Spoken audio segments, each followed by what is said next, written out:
चलिए बच्चों, हम लोग स्टार्ट कर रहे हैं अपना साइंस का नया chapter. I think chapter number 14 होगा ये, chemical effects of electric current, है ना। Chemical effects of electric current. चलिए, इसमें एक बात हम लोग कर चुके थे एलिमेंट्स की।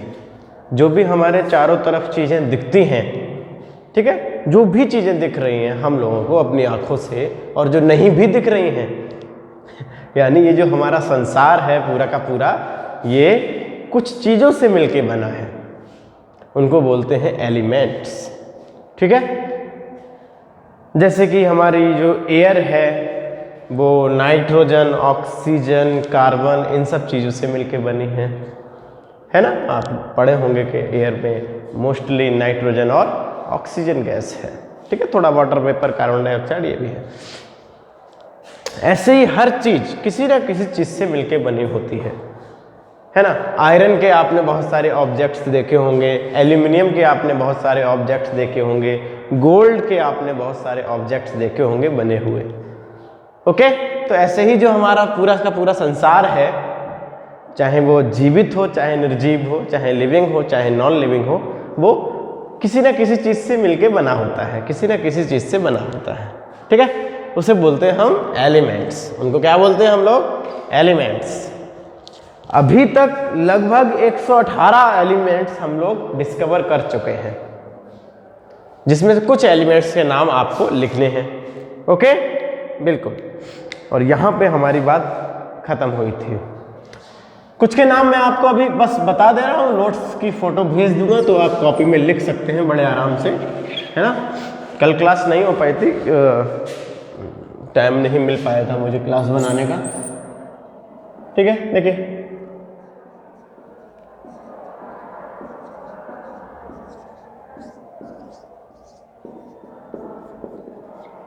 कुछ लिख दे रहा हूं।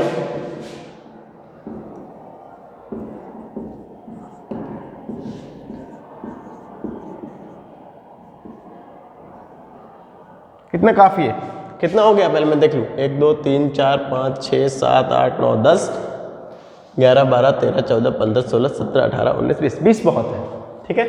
ये 20 एलिमेंट हैं जो कि शुरुआत के एलिमेंट्स हैं, इनको हमें याद रखना बहुत ज़रूरी है। कुल मिला के तो 118 120 एलिमेंट्स हैं जिनसे पूरा का पूरा हमारा संसार बना है, लेकिन हमको सब अभी नहीं पढ़ना है। ओके, बिल्कुल। एक एक करके इनके नाम जानते हैं। हाइड्रोजन, हाइड्रोजन का सिंबल हम लोग केवल सिंबल बनाएंगे, ठीक है। पूरा नाम लिखना जरूरी नहीं होता है केमिस्ट्री में, क्योंकि जब हम पूरा नाम लिखेंगे ना तो बहुत ज़्यादा टाइम लगेगा, तो टाइम का वेस्टेज जो है वो बहुत ज़्यादा हो जाएगा, तो उसको समय बचाने के लिए सिंबल्स का यूज़ करेंगे। तो hydrogen, H for hydrogen. Helium, ये कौन सी गैस होती है? हीलियम ये भी एक एलिमेंट है, हीलियम, ठीक है। या आपने देखा होगा कि बल्ब के अंदर जो पुराने ज़माने में बल्ब आते थे, है ना, 10 12 15 रुपए के बल्ब आते हैं, उनके अंदर हीलियम गैस भरी होती है ना। हीलियम के गुब्बारे होते हैं जो ऊपर उड़ते चले जाते हैं, ऐसे वाले गुब्बारों में कौन सी गैस भरी जाती है? हाइड्रोजन और हीलियम गैस भरी जाती है ना। तो ये हीलियम, इसको बोलते हैं लिथियम, ये भी एक एलिमेंट है। सिंबल देख लीजिए, Li। मैंने यहाँ पे सिंबल लिखे, पूरा नाम नहीं, वो वेस्ट हो जाएगा काफ़ी टाइम, इसलिए, ठीक है, बर्बाद होगा, तो वो आपको कॉपी में नोट्स में मिल ही जाएगा। लिथियम, Li, लिथियम, ठीक है। ये है बेरिलियम। ये कौन है? बेरिलियम। थोड़ा नया नाम है इसलिए आपको शुरुआत में अजीब लगेगा, लेकिन ये सभी इंपॉर्टेंट एलिमेंट्स हैं जो कम से कम 8th क्लास में बच्चे को इनके नाम और इनके सिंबल्स पता होने चाहिए। केवल नाम और सिंबल्स पता होने चाहिए, ठीक है। जैसे जैसे आप आगे बढ़ेंगे, 9th 10th 11th में जाएंगे, तो वैसे वैसे आप बहुत कुछ इनके बारे में जानने लगेंगे। तो ये है हमारा बेरिलियम। क्या है? बेरिलियम। ये है बोरॉन। ऊपर वाला बेरिलियम है, नीचे वाला क्या है? बोरॉन। बोरॉन का सिंबल है B, ठीक है। C सब लोग जानते हैं, कार्बन। कुछ तो आपको सुने सुना नाम मिलेंगे ही मिलेंगे, पक्की बात है। C for carbon, N for nitrogen, ये अपना नाइट्रोजन है। ऑक्सीजन है, ये आपके सुने सुनाए नाम मिल गए, है ना। पहला भी आपने सुना ही होगा, हाइड्रोजन। हीलियम भी शायद सुना होगा छोटे पे, ये नहीं सुने होंगे। Lithium, beryllium, boron, carbon, nitrogen, oxygen. ये फ्लोरीन है, ये कौन है? फ्लोरीन। ये नियॉन, नियॉन, ठीक है, नियॉन, नियॉन लाइट्स होती हैं उनमें इसको यूज किया जाता है ना, और भी बहुत सारी जगहों पर नियॉन को यूज किया जाता है। सोडियम, Na, सोडियम का सिंबल क्या है? Na, यह सोडियम, इसका भी नाम आप लोगों ने सुना होगा, ठीक है, इसको क्या बोलते हैं? Na, सिंबल इसका। Magnesium, Mg, aluminium, Al, silicon, Si for silicon, ठीक है। ये जो अपनी बालू होती है ना, बालू, उसमें सिलिकॉन मिलता है, ठीक है, बहुत सारा सिलिकॉन मिलता है, सिलिकॉन से बालू बनी होती है। ये आपका फास्फोरस है, P फॉर फास्फोरस। सल्फर का सिंबल होता है S, S सिंबल किसके लिए हम यूज करते हैं? सल्फर के लिए यूज करते हैं। किसके लिए? सल्फर के लिए। Cl, ठीक है, पहला लेटर कैपिटल बनेगा, दूसरा छोटा बनेगा, Cl। क्लोरीन, ये कौन है अपना? क्लोरीन, क्लोरीन, ठीक है। ये है आर्गन, कौन है ये? आर्गन। ये है पोटेशियम, इसका नाम आपने सुना होगा, है ना, NPK, N nitrogen, P phosphorus, K potassium, ठीक है। And finally calcium, calcium, calcium की हड्डियां बनी होती हैं, है ना। तो ये है हमारे कुछ एलिमेंट्स और उनके पूरे नेम जो कि आपको पता होने चाहिए, ठीक है। ये सिंबल्स हैं केवल, ये सिंबल्स भी आपको याद होना चाहिए। आपसे पूछा जा सकता है कि क्लोरीन का सिंबल क्या है, तो आप बोलोगे Cl। सल्फर का सिंबल क्या है, तो आप बोलोगे S। सिलिकॉन का सिंबल क्या है, तो आप बोलोगे Si, ठीक है, बिल्कुल ऐसे ही। बेरिलियम का सिंबल क्या है? Be। ऑक्सीजन का सिंबल क्या है? O। ऑक्सीजन को किस चीज से रिप्रेजेंट करते हैं, उसका सिंबल क्या है? O, ठीक है। नियॉन का सिंबल क्या है? Ne। तो ये आपको एक तरफ से याद होना चाहिए, इधर से आप शुरू करेंगे, हाइड्रोजन, हीलियम, लिथियम, बेरिलियम, इस प्रकार से पूरा कैल्शियम तक आपको याद होना चाहिए, ठीक है, उनके नेम और उनके सिंबल्स, ओके। हाँ, अब बात आती है साहब कि हम इनको याद कर लेंगे, उससे फायदा क्या होगा, ठीक है। पहला फायदा तो ये होगा कि आपको कुछ एलिमेंट्स के नाम पता चलेंगे, उनको कैसे किस सिंबल से रिप्रेजेंट किया जाता है वो सिंबल आपको पता चलेगा। और केमिस्ट्री में जैसे आप इस चैप्टर में आगे बढ़ेंगे, इसका काफ़ी यूज होगा, ठीक है।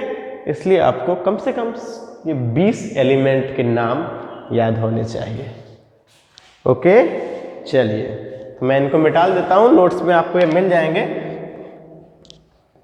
इनके पूरे पूरे कंप्लीट नेम। स्पेलिंग मिस्टेक ना करिए, ठीक है, कोशिश करिए कि स्पेलिंग मिस्टेक ना हो नाम लिखने में, ठीक है। चलिए,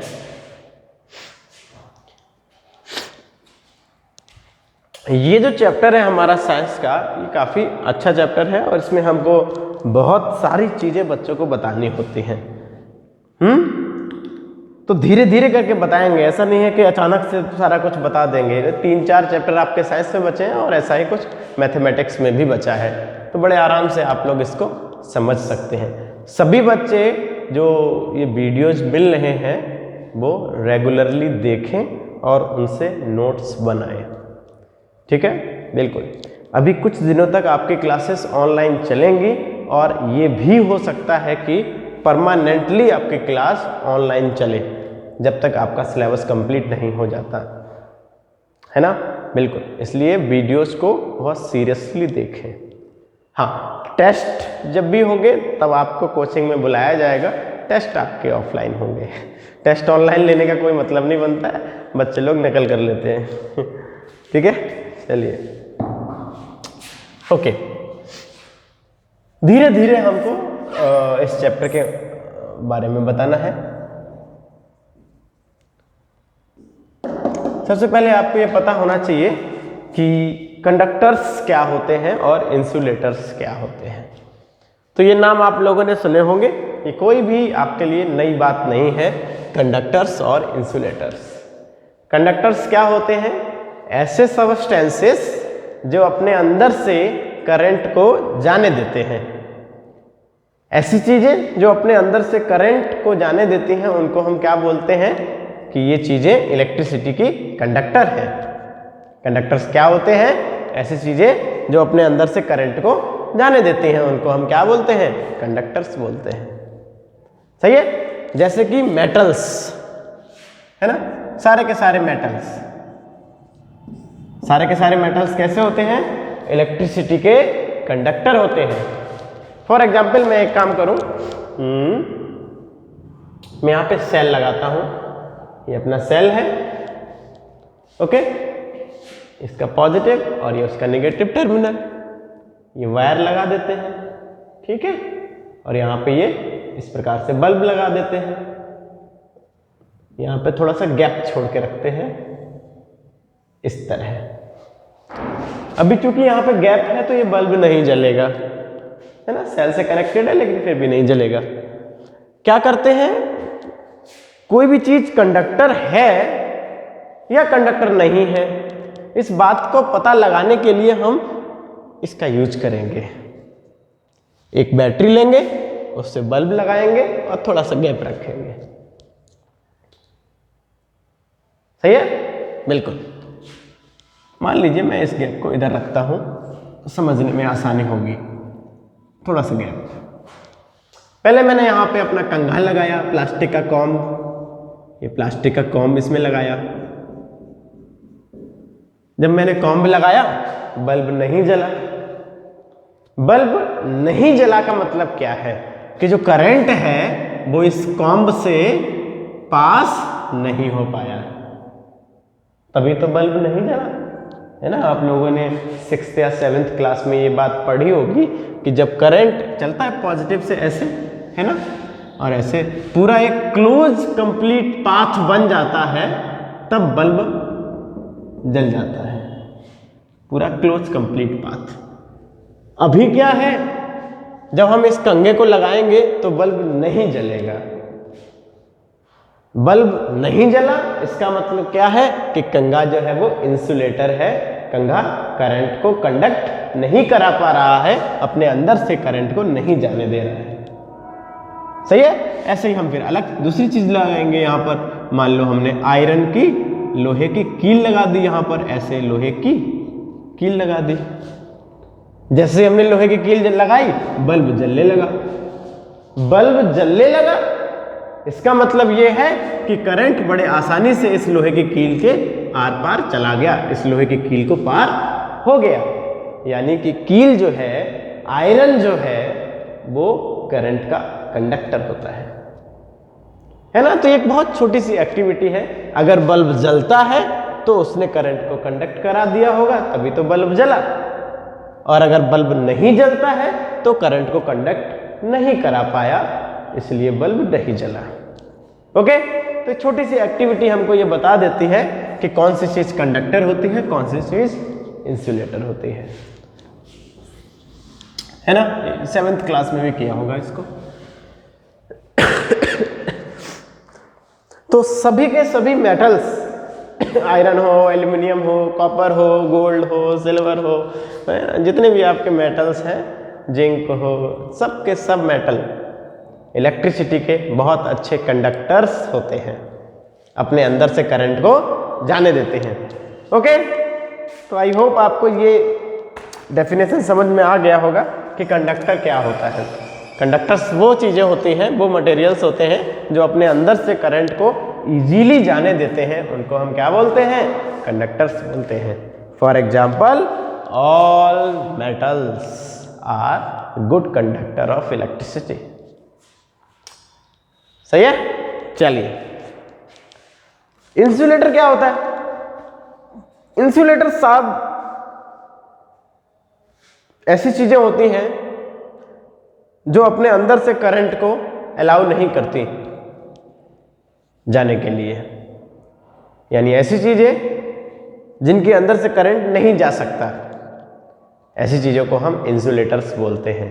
जैसे कि प्लास्टिक के अंदर से करंट नहीं जा सकता। रबर के अंदर से करंट नहीं जा सकता। एयर के अंदर से करंट नहीं जा सकता। एयर भी बहुत अच्छी इंसुलेटर है, ठीक है। क्लॉथ, ड्राई क्लॉथ, उसके अंदर से भी करंट नहीं जा सकता, ठीक है। कंप्लीटली आपको समझ में आया होगा कि कंडक्टर्स क्या होते हैं और इंसुलेटर्स क्या होते हैं। अब आप कहेंगे कि ये तो बहुत छोटी चीज़ है, इस पर ज़्यादा बताने की आवश्यकता नहीं है। चलिए कोई बात नहीं, ये हमको पढ़ाना भी नहीं था अभी। बच्चों, जिस प्रकार से सॉलिड्स इलेक्ट्रिसिटी को कंडक्ट कराते हैं, जैसे आपका आयरन की लकड़ी, आयरन की बार हो या कील हो, ठीक है, या कोई एल्यूमिनियम की रॉड हो, ये सब कंडक्टर होते हैं, करंट को अपने अंदर से जाने देते हैं। सॉलिड्स, मेटल तो ज़्यादातर सॉलिड ही होते हैं, है ना, एक आध मेटल को छोड़ के, मरकरी वगैरह को, बाकी सब तो मेटल कैसे हैं, सॉलिड है। सॉलिड्स जो होते हैं वो इलेक्ट्रिसिटी को कंडक्ट कराते हैं। उसी प्रकार से कुछ लिक्विड्स भी ऐसे होते हैं जो इलेक्ट्रिसिटी को कंडक्ट करा देते हैं, और हमें इस चैप्टर में यही पढ़ना है, ठीक है। सॉलिड तो कराते हैं जैसे कि मेटल्स, कुछ लिक्विड्स भी हैं जो इलेक्ट्रिसिटी को कंडक्ट करा देते हैं।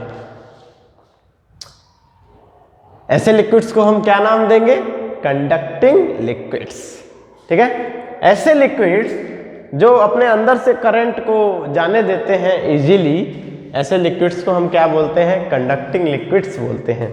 ओके, चलिए एक बार फिर से बोलिए, ऐसे लिक्विड्स जो अपने अंदर से करंट को जाने देते हैं उनको हम क्या बोलते हैं, कंडक्टिंग लिक्विड्स बोलते हैं। बहुत बढ़िया, चूंकि अपने अंदर से करंट को जाने दे रहे हैं तो कंडक्टर तो बोलेंगे ही बोलेंगे, अब लिक्विड है इसलिए उनका पूरा नाम क्या हो जाता है, कंडक्टिंग लिक्विड्स। ओके, बिल्कुल। कैसे पता करें कौन कंडक्टिंग लिक्विड है, कौन कंडक्टिंग लिक्विड नहीं है? बहुत अच्छी सी एक्टिविटी है, ये आप कर सकते हैं।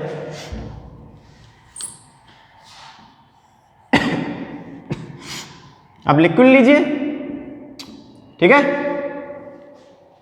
और एक सेल लगाइए। मैं सेल का सिंबल बना दूं, है ना, शायद आप लोगों ने सेल का सिंबल कभी पढ़ा हो। इस प्रकार से सेल को बनाया जाता है साइंस में, ठीक।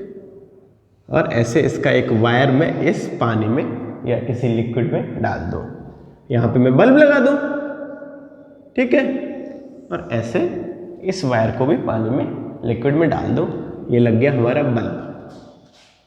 अब बताइए साहब, अगर बल्ब जल जाए, सेल तो लगाइए, अगर बल्ब जलता है, ये पॉजिटिव टर्मिनल है, ये नेगेटिव टर्मिनल है, पॉजिटिव से करंट निकलेगा, ठीक है। अगर बल्ब जला तो इसका मतलब पता है, यहाँ तो बीच में लिक्विड है ना, अगर बल्ब जलता है तो इसका मतलब ये है कि करंट इस लिक्विड के अंदर से यहाँ तक पहुँच गया और ऐसा एक कंप्लीट क्लोज पाथ बन गया, तभी तो बल्ब जला, है ना, बिल्कुल। यानी इस लिक्विड के अंदर से करंट आसानी से जा पा रहा है, ये लिक्विड के अंदर से करंट पास हो जा रहा है। इस वायर से इस वायर तक पानी के थ्रू, लिक्विड के थ्रू करंट जा रहा है, लिक्विड के अंदर से करंट जा रहा है, तो ऐसे लिक्विड को हम बोलेंगे कंडक्टिंग लिक्विड। कंडक्टिंग लिक्विड, क्या बोलेंगे इनको, कंडक्टिंग लिक्विड, ठीक है। और बल्ब जलेगा। सारे लिक्विड कंडक्टिंग नहीं होते हैं, कुछ ऐसे होंगे जिनमें बल्ब नहीं भी जलेगा, है ना, करंट नहीं जा पाएगा, ठीक है, ऐसे ही यहीं पे रुक जाएगा, इधर जा ही नहीं पाएगा अंदर से। ऐसे भी लिक्विड होते हैं जो अपने अंदर से करंट को नहीं जाने देते हैं, ऐसे लिक्विड को हम नॉन कंडक्टिंग लिक्विड बोलते हैं, ठीक है, बिल्कुल। तो आज अभी आपने एक बात नई जानी, क्या जानी, कि मेटल्स के साथ साथ कुछ लिक्विड्स भी होते हैं जो इलेक्ट्रिसिटी को कंडक्ट करा देते हैं। यानी ऐसे लिक्विड्स भी होते हैं हमारे आसपास जिनके अंदर से करंट जा सकता है। ऐसे लिक्विड्स को हम क्या बोलते हैं, कंडक्टिंग लिक्विड्स बोलते हैं। ओके, बिल्कुल। फॉर एग्जाम्पल सारे एसिड्स, सारे बेस, सारे सॉल्ट सॉल्यूशन कंडक्टिंग लिक्विड के बहुत अच्छे एग्जाम्पल हैं। सारे के सारे एसिड्स, है ना। एसिड आपने सुना होगा ना छोटी क्लास में, खट्टे खट्टे जो होते हैं उनको एसिड बोलते हैं। नींबू हो गया, संतरा हो गया, है ना, HCl हो गया, हाइड्रोक्लोरिक एसिड, ऐसे ही आपने और भी कुछ नाम सुने होंगे। ठीक है, सारे के सारे एसिड और सारे के सारे बेस और सभी सॉल्ट सॉल्यूशन बहुत अच्छे करंट के कंडक्टर होते हैं। सबको हम कंडक्टिंग लिक्विड बोलते हैं। ठीक है, ओके। तो आप ये लिख सकते हैं अपनी कॉपी में कि ऐसे लिक्विड्स जो करंट को अपने अंदर से जाने देते हैं, इनको हम क्या बोलते हैं? कंडक्टिंग लिक्विड्स बोलते हैं। ठीक है, बिल्कुल। For example, all acids, base and salt solutions are conducting liquids. Okay, बिल्कुल, बहुत अच्छी बात है। कंडक्टिंग लिक्विड एक छोटे स्तर का नाम है। बड़ी क्लास में इसको इलेक्ट्रोलाइट बोलते हैं। क्या बोलते हैं? इलेक्ट्रोलाइट। डरना नहीं है किसी को भी, किसी को भी डरना नहीं है। जो भी लिक्विड्स करंट को कंडक्ट करा देते हैं, ऐसे लिक्विड्स जिनके अंदर से करंट जाता है, जा सकता है, उन सभी लिक्विड्स को हम क्या बोलते हैं? इलेक्ट्रोलाइट्स।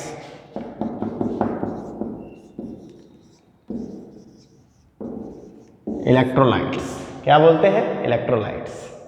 ठीक है, तो सारे एसिड्स कंडक्ट करा देते हैं, सारे बेस कंडक्ट करा देते हैं, सारे सॉल्ट सॉल्यूशंस भी कंडक्ट करा देते हैं, अपने अंदर से करंट को जाने देते हैं।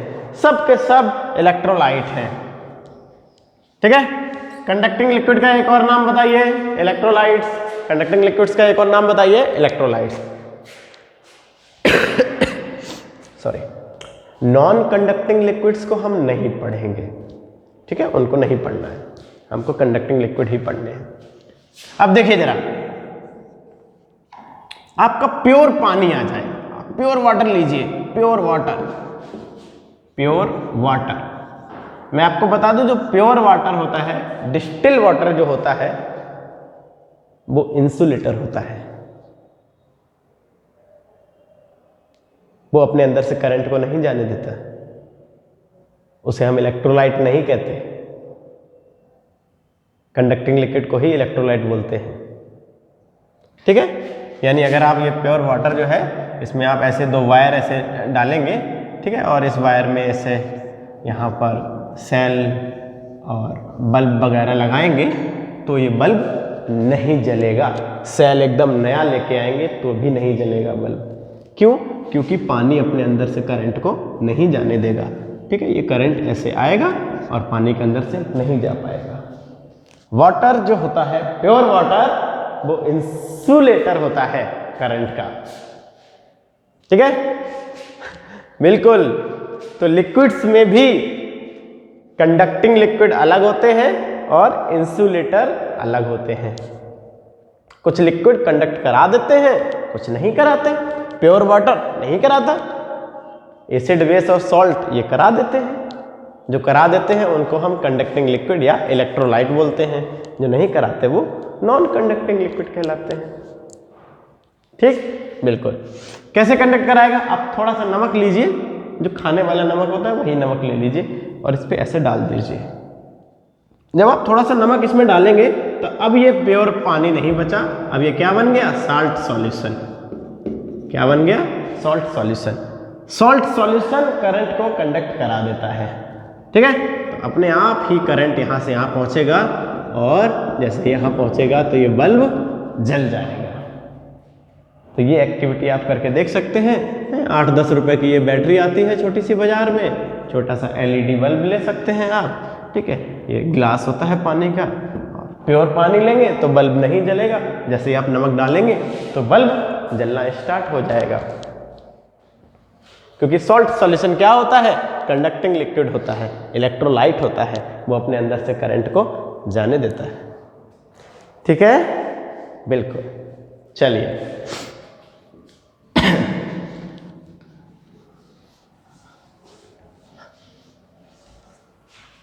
चलिए बच्चों, तो अभी तक हम लोगों ने क्या क्या पढ़ा? अभी तक हम लोगों ने दो चीजें पढ़ी, कंडक्टर्स क्या होते हैं और इंसुलेटर्स क्या होते हैं। ऐसी चीजें जो अपने अंदर से करंट को जाने देती हैं उन्हें हम क्या बोलते हैं? कंडक्टर। क्या बोलते हैं? कंडक्टर्स। ऐसी चीजें जो अपने अंदर से करंट को नहीं जाने देती उनको हम क्या बोलते हैं? इंसुलेटर्स। क्या बोलते हैं? इंसुलेटर्स। ओके। सॉलिड्स की तरह लिक्विड्स में भी कंडक्टर्स और इंसुलेटर्स होते हैं।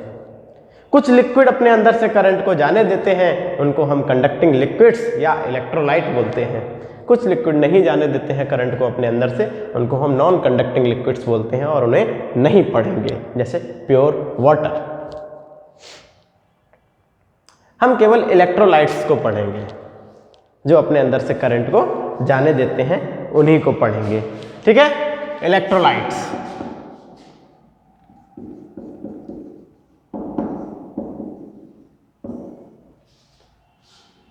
इलेक्ट्रोलाइट्स बच्चों दो प्रकार के होते हैं। अब बच्चे कहेंगे देखो धीरे धीरे बात बढ़ने लगी है, बहुत ध्यान से सुनिए। ठीक है, इलेक्ट्रोलाइट कितने प्रकार के होते हैं? दो प्रकार के होते हैं। कंडक्टिंग लिक्विड लिख दीजिए ऊपर, अगर आपको इस नाम से डर लगता है तो। Conducting liquid. ओके, तो जो भी लिक्विड कंडक्टर आते हैं उनको इलेक्ट्रोलाइट्स बोलते हैं। इलेक्ट्रोलाइट्स दो प्रकार के होते हैं, वीक इलेक्ट्रोलाइट और स्ट्रॉन्ग इलेक्ट्रोलाइट। कैसे कैसे? वीक इलेक्ट्रोलाइट और स्ट्रॉन्ग इलेक्ट्रोलाइट। वीक इलेक्ट्रोलाइट और स्ट्रॉन्ग इलेक्ट्रोलाइट, नाम से ही आपको पता चल गया होगा कि क्या होता है ये। बच्चों, लिक्विड्स अपने अंदर से करंट को कंडक्ट कराते हैं, उनको हम कंडक्टिंग लिक्विड या इलेक्ट्रोलाइट बोलते हैं। कुछ लिक्विड्स बहुत कम कंडक्ट कराते हैं लेकिन बहुत कम मात्रा में करंट को जाने देते हैं अपने अंदर से। बहुत कम करंट को कंडक्ट करा रहे हैं, कम करंट को अपने अंदर से जाने दे रहे हैं, ऐसे इलेक्ट्रोलाइट्स वीक इलेक्ट्रोलाइट्स कहलाते हैं। अच्छे कंडक्टर नहीं है ये। अच्छा कंडक्टर वही होगा जो बहुत ज़्यादा अपने अंदर से करंट को जाने देगा कि जाओ जाओ, जितना करंट जाना चाहे मेरे अंदर से जाए। ऐसे इलेक्ट्रोलाइट्स, ऐसे कंडक्टर्स को हम स्ट्रॉन्ग इलेक्ट्रोलाइट बोलते हैं। ठीक है, तो कंडक्टिंग लिक्विड दो प्रकार के, वीक कंडक्टिंग लिक्विड और स्ट्रॉन्ग कंडक्टिंग लिक्विड। इलेक्ट्रोलाइट अगर कठिन नाम होता है तो उसको ना लिखिए। वीक कंडक्टिंग लिक्विड क्या होते हैं? जो वीकली करंट को पास होने देते हैं, स्मॉल अमाउंट में करंट को अपने अंदर से पास होने देते हैं, उनको हम वीक इलेक्ट्रोलाइट बोलते हैं। जबकि स्ट्रॉन्ग इलेक्ट्रोलाइट क्या होते हैं? जितना चाहे उतना करंट हमारे अंदर से चला जाए, ऐसे लिक्विड्स को स्ट्रॉन्ग इलेक्ट्रोलाइट्स बोलते हैं। ठीक है, बिल्कुल। अब कैसे पता चले वीक और कौन वीक है कौन स्ट्रॉन्ग इलेक्ट्रोलाइट है, इसका पता कैसे चले? उसके कुछ एक्टिविटीज आप देखिए, अभी आपको पढ़ाते हैं, समझाते हैं। ये सब पढ़ने के बाद इसका यूज भी है इस चैप्टर में, मेन चीज़ वही है। ये तो पता चले कंडक्टिंग लिक्विड और नॉन कंडक्टिंग लिक्विड पढ़ के छोड़ दिया कि बस हो गया चैप्टर, ऐसा नहीं है। ठीक है, देखिए मान लो मेरे पास एक बीकर है, एक और बीकर है, इसमें भी कोई लिक्विड भरा हुआ है, इसमें भी कोई लिक्विड भरा हुआ है। ठीक है, और ऐसे वायर डूबे हुए हैं, बैटरी लगी हुई है, बल्ब भी लगा हुआ है, पूरा का पूरा सर्किट बना हुआ है। इसमें भी वही है, वायर डूबे हुए हैं, बैटरी लगी हुई है, बल्ब लगा हुआ है, इस तरह पूरा सर्किट बना हुआ है। और मैं ये बोल रहा हूं कि दोनों लिक्विड कंडक्टिंग है, दोनों लिक्विड कंडक्टिंग है तो करंट जो होगा वो ऐसे जाएगा, ऐसे लिक्विड के अंदर से होता हुआ अपना क्लोज पाथ बनाएगा और बल्ब जलने लगेगा। दोनों लिक्विड कंडक्टिंग है, ये लिक्विड भी कंडक्टिंग है, तो करंट ऐसे जाएगा और ऐसे लिक्विड के अंदर से होता हुआ करंट क्लोज पाथ बनाएगा और बल्ब जलने लगेगा। हमने बल्ब को देखा तो ऐसा लगा कि एक बल्ब बहुत डिम है, डिम का मतलब समझते हैं ना, बहुत हल्का जल रहा है, और एक बल्ब बहुत ब्राइट जल रहा है। जो डिम बल्ब जल रहा है उसका डिम होना ही ये बताता है कि ये जो लिक्विड है वो बहुत वीकली करंट को कंडक्ट करा रहा है, बहुत स्मॉल अमाउंट में करंट को कंडक्ट करा रहा है। स्मॉल अमाउंट में करंट को कंडक्ट करा रहा है, कम करंट जा रहा है, इसलिए अच्छे से नहीं जल रहा। और ये बहुत स्ट्रांग इलेक्ट्रोलाइट है, जितना मैक्सिमम जितना जाना चाहे करंट उतना करंट जा रहा है, इसलिए बहुत अच्छे से जल रहा है, ब्राइटली जल रहा है। तो इस एक्टिविटी से हम पता कर सकते हैं जो बल्ब डिम जलते हैं उनको हम बता सकते हैं कि ऐसे इलेक्ट्रोलाइट वीक इलेक्ट्रोलाइट होते हैं, स्मॉल अमाउंट में करंट को कंडक्ट करा रहे हैं,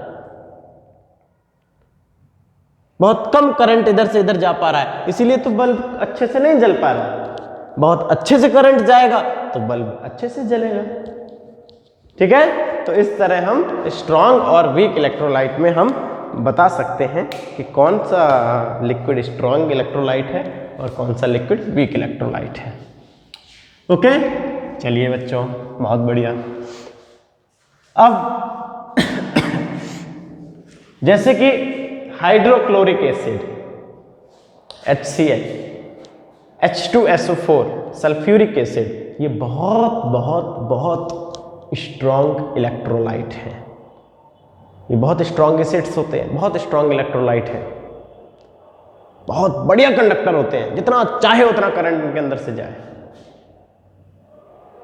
विनेगर, नींबू पानी, संतरे का जूस, ये सब वीक इलेक्ट्रोलाइट है, इनके अंदर से बहुत स्मॉल अमाउंट में करंट जाता है। ठीक है, ओके। तो ये कुछ नाम आपको याद करने हैं। मेरे ख्याल से आज की क्लास में मैंने ठीक ठाक पढ़ा दिया है, इतना अगर आप डाइजेस्ट कर पाते तो बहुत अच्छा है। और इस चैप्टर में हमको बहुत बढ़िया बढ़िया चीज़ें पढ़ने को मिलेंगी। हालांकि बड़ा चैप्टर नहीं है, छोटा ही चैप्टर है, लेकिन सीखने का काम इसमें बहुत ज़्यादा है। ठीक है, चलिए, तो आज की क्लास में इतना ही। सभी लोग नोट्स अच्छे से बनाएंगे। मैं अभी नोट्स की फ़ोटोज़ आपके ग्रुप में डाल देता हूँ। Okay, thank you.